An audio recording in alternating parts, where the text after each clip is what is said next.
오늘은 단재 강세 4482년 배달 4358년 양력 11월 13일 음력 9월 20나흘 이 시간은 11월 둘째 주 목요일 새벽 경배 시간입니다. 이번 주에 한백음께서 주신 말씀은 착함이 빠진 복은 재앙이다 라는 말씀입니다. 착함이 빠진 복은 재앙이다 라는 말씀과 하나님을 모시지 않으면 이루어질 것이 없다는 말씀은 같은 말씀입니다. 왜냐하면 우리의 착함이라고 하는 것은 하나님께 순종하는 것이기 때문입니다. 하나님께서 덕을 베풀어 주실 때 우리의 성품으로 받들어야 우리는 착해집니다. 복이라고 하는 것이 무엇입니까? 내가 만나는 이들이 나에게 착한 것이 복입니다. 내가 쓰는 물건이 나에게 착한 것이 복이지요. 내가 만나는 세상이 나에게 착한 것이 복입니다. 그런데 내가 그 복을 받았는데 나는 악하다. 내가 악하면 그때부터 그것이 재앙이 되는 것입니다. 하느님께서 덕을 베풀어 주실 때 그 덕은 착함이지요. 사랑입니다. 그래서 우리가 그 성품으로 하느님의 덕을 받들게 되면 우리는 착해지지요. 그런데 내가 악하다고 하는 것은 무엇입니까? 하느님의 덕을 받들지 않았다는 것이지요.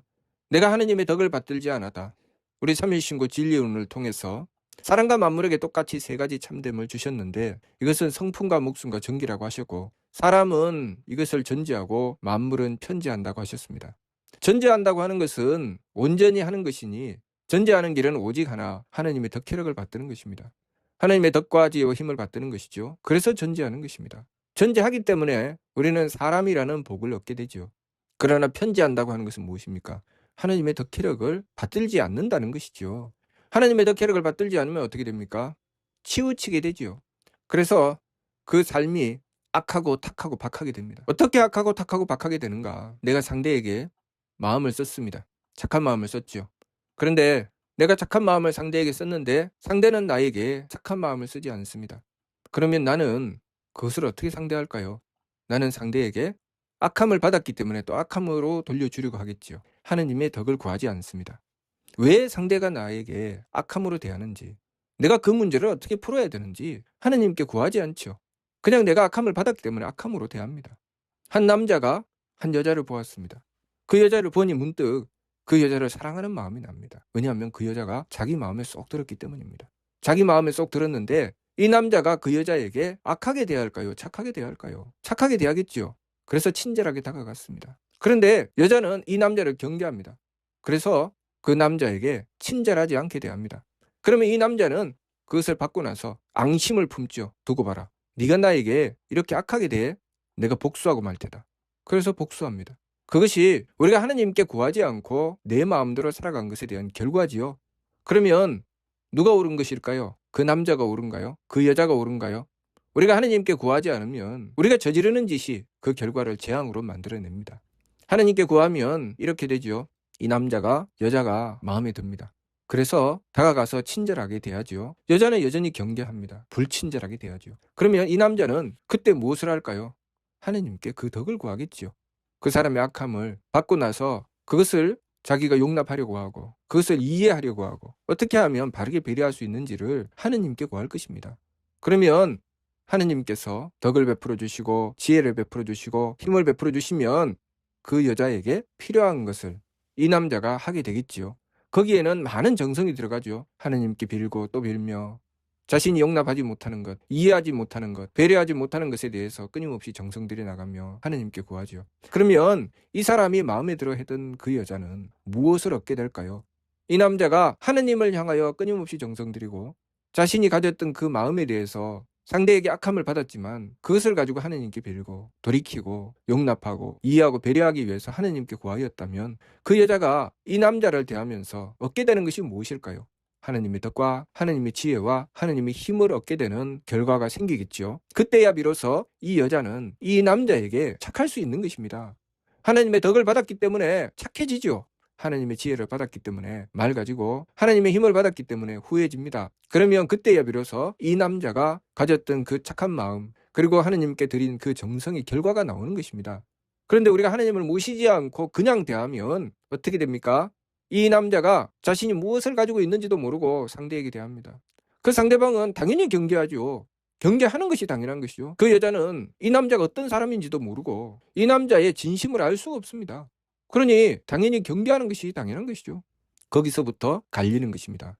우리가 전지의 길로 가느냐 편지의 길로 가느냐. 전지의 길로 가면 하나님을 모시게 되고 하나님을 모시면 그 문제를 바른 길로 풀어냅니다. 그래서 하나님을 향하여 지극하게 정성 들이고 결국은 둘이 서로 사랑하게 되고 결혼하게 되고 그것으로 행복한 가정을 이루겠지요. 그렇게 살아가다가도 이 남자가 하나님께 구하는 것을 결혼하고 나서 멈추었다면 그때부터 또 불행이 시작되겠지요. 또 괴로워지기 시작합니다. 이 남자는 내가 이미 결혼했고 너는 내 사람이고 그래서 굳이 내가 하나님께 구할 필요가 없고 그래서 자기가 하고 싶은 대로 상대에게 대합니다. 그 상대방은 이 남자가 나에게 왜 그렇게 하는지 모릅니다. 그래서 그 남자가 자기를 대하는 것을 또 경계하게 되죠. 의심하게 되고 미워하고 싫어하게 됩니다. 그렇기 때문에 결혼을 하고 나서도 하나님께 구해야 되죠. 하나님의 덕혜력을 구하게 되면 또 내 마음, 내 욕심을 상대에게 전하는 것이 아니라 하나님께 빌어서 하나님의 덕을 전할 수 있게 되죠. 그러면 상대는 또 착해집니다. 맑아지고 후해지죠. 그것이 복이지요. 내가 만나는 상대가 착해져야 나에게 복입니다. 그 상대가 악해지면 나는 재앙이죠. 그런데 내가 착하지 않으면 그 복을 얻을 수 있습니까? 특히 하나님을 무시지 않고서는 그 복을 얻을 수가 없습니다. 우리가 착한 마음을 가지고 사자에게 다가갔습니다. 그 사자에게 나는 너를 좋아해. 나는 너하고 잘 지내고 싶어. 그래서 다가가면 그 사자는 좋아하겠죠. 왜 좋아할까요? 오늘 배고프지 않겠다. 그래서 좋아하겠죠. 그래서 그 사람을 날름 잡아먹겠죠. 그러면 이 사람이 사자에게 좋은 마음으로 다가갔던 것에 대한 결과는 무엇입니까? 재앙이죠. 그럼 어떻게 해야 됩니까? 하나님을 모셔야 되죠. 하나님을 모시고 그 사자에게 다가가려고 하면 하나님께서는 이 사람에게 경계시키시겠죠. 얘야 똑바로 보아라. 저 애는 사자야. 그래서 사자에게 거리를 두게 하시고 그 사랑을 다른 방법으로 전할 수 있는 길을 열어주시겠죠. 지혜를 주십니다. 그리고 힘을 주시죠. 그래서 오늘날 우리 인간들이 사자에게 사랑합니까? 사랑하지 않습니까? 사랑하죠. 지혜롭게 사랑하죠. 그래서 사자를 우리에 가두기도 하고 또 멀리 떨어뜨려 놓기도 하고 그렇게 하며 사자에게 먹이도 주고 그렇게 사자를 사랑합니다. 그렇지만 경계하죠. 사자에게 내가 하고 싶은 대로 대하는 것이 아닙니다. 그 사이에는 무엇이 있습니까? 하나님께 구하는 덕혜력이 있죠. 우리가 하나님께 덕혜력을 구하지 않으면 내가 상대에게 전하는 마음이 상대에게 제대로 전해지지 않고 또 내가 아무리 착한 마음으로 상대를 대했다 할지라도 내가 얻을 것이 재앙일 수밖에 없습니다. 그러니 우리가 하나님을 모시는 것이 얼마나 중요합니까? 때로는 그것이 나의 생사를 결정하고 나의 화복을 결정합니다. 나의 삶이 귀하고 천하게 되는 것이 내가 하나님을 모시느냐 모시지 않느냐에 달려있는 것입니다. 우리는 그것을 알지 못하고 내가 하면 될 거야. 내가 이렇게 하면 되겠지. 난 착한 마음으로 대했는데, 난 좋은 뜻으로 했는데, 난 정성 들였는데 그것이 통합니까? 우리가 하나님을 모시지 않고서는 그것이 제대로 통하지 않는다는 것을 알아야 됩니다. 그래서 이번 주 말씀 착함이 빠진 복은 재앙이다. 이때의 착함은 무엇입니까? 하나님을 모시는 착함이죠. 삼위신구 진리론을 통해서 사람의 길이 무엇인지 분명히 말씀해 주셨습니다. 사람의 길은 성명정을 전제하는 것이다. 우리가 사람의 길을 가지 않으면 만물의 길로 가게 되면 성명정을 편지하게 된다. 성명정을 편지하는 세상은 약육강식의 세상이죠. 내가 아무 경계 없이 사자에게 다가가고 내가 정성 들이지 않고 내 마음에 드는 여자에게 내 마음대로 행동하고 결과는 모두 다 재앙입니다. 그러니 우리가 하나님을 모시지 않으면 우리의 삶은 어리석은 삶이 됩니다. 내 마음대로 행동한 것, 내 생각대로 행동한 것, 내 몸에 맞추어서 행동한 것, 그 모든 것은 하나님의 덕혜력을 얻지 못하고 하는 행동의 결과가 모두 다 재앙으로 나에게 돌아오게 되는 것입니다. 그러니 우리가 이 이치를 똑바로 알고 우리의 삶 속에 반드시 빠져서는 안 되는 것, 하나님을 모시는 것, 그것을 우리가 바르게 알아야 됩니다. 내가 상대하는 것이 사자인지, 내가 상대하는 것이 나를 사랑하는 존재인지, 나를 미워하는 존재인지 내가 그것을 어떻게 압니까? 모르죠. 그런데 나의 어리석음은 내가 안다고 생각하는 것이죠. 나의 착각이죠. 그래서 저지르는 것에 대한 결과가 무엇입니까? 아, 배신당했네. 저놈 나쁜 놈이네. 그래서 우리가 그것에 대한 결과로 하는 짓이 무엇입니까? 상대와 대립하고 상대를 쳐서 멸하게 하는 것이죠. 저 존재는 쳐서 멸하게 해야 돼. 오늘날 우리 어리석은 인간들이 그 길을 따라가다가 저지른 것에 대한 결과가 무엇입니까? 우리의 마음에 드는 것은 살리려고 해서 그것 때문에 피해를 보고 우리의 마음에 들지 않는 것은 멸종시켜서 지구상에 존재하지 못하게 만들고 결국은 그 멸종된 생물을 살려내기 위해서 온갖 짓을 다 하고 우리의 어리석음은 그렇게 엉뚱한 짓을 하고 있죠. 우리가 해야 될 일, 하나님을 모시고서 덕혜력을 구하는 그 일을 하지 않으면 우리는 그 어리석은 짓을 끊임없이 반복할 것입니다. 사랑하는 사람, 그 사람에게 내가 주어야 될 것이 무엇인지 모르고 내가 지켜야 되는 가정, 그 가정을 지키기 위해서 내가 무엇을 해야 되는지 모르고 내가 살아가는 세상에서 나의 존재의 가치를 발휘하는 것이 무엇인지 모르고 오로지 내 마음에 따라, 내 기분에 따라, 내 몸에 따라 행동하고 그 결과는 나쁜 놈들이네. 이 세상이 잘못되었네. 나는 왜 이 꼴을 당하고 살아야 되나? 이런 결과를 만나게 되는 것입니다.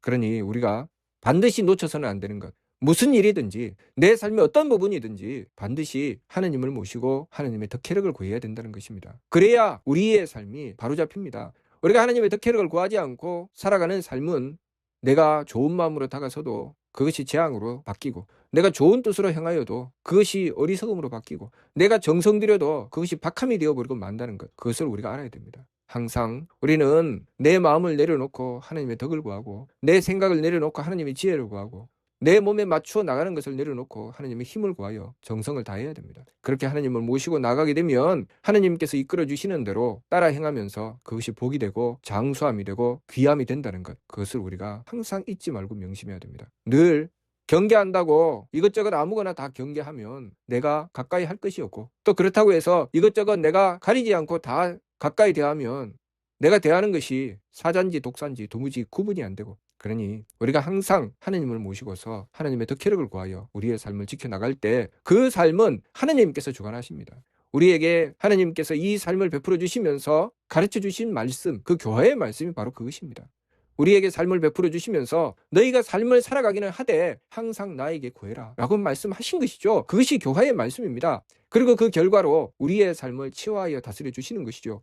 왜냐하면 그것이 우리를 창조하신 목적이기 때문입니다. 우리의 성명정에 하나님의 덕혜력을 받들도록 하는 것, 그것이 목적이죠. 그래서 우리가 이 세상의 삶을 통해서 그것을 온전히 할 수 있게 되었을 때 하나님께서는 그런 우리를 들어서 쓰시는 것입니다. 하나님께서 덕을 베풀어 주시고 지혜를 베풀어 주시고 힘을 베풀어 주실 때 그 덕혜력을 받들어서 덕을 베풀고 지혜를 베풀고 힘을 베푸는 존재가 되도록 하시기 위해서 우리를 기르시고 가르치시고 주관하시는 것입니다. 그러니 우리가 이 이치를 바르게 깨닫고 우리가 이 삶을 살아가면서 도대체 무엇을 해야 되는지 그 바른 길을 찾아 나가도록 해야 되겠습니다. 그 바른 길은 무엇입니까? 하나님을 모시고 하나님의 덕혜력을 구하는 것입니다. 무슨 뜻인지 이해가 됩니까? 마치도록 하겠습니다.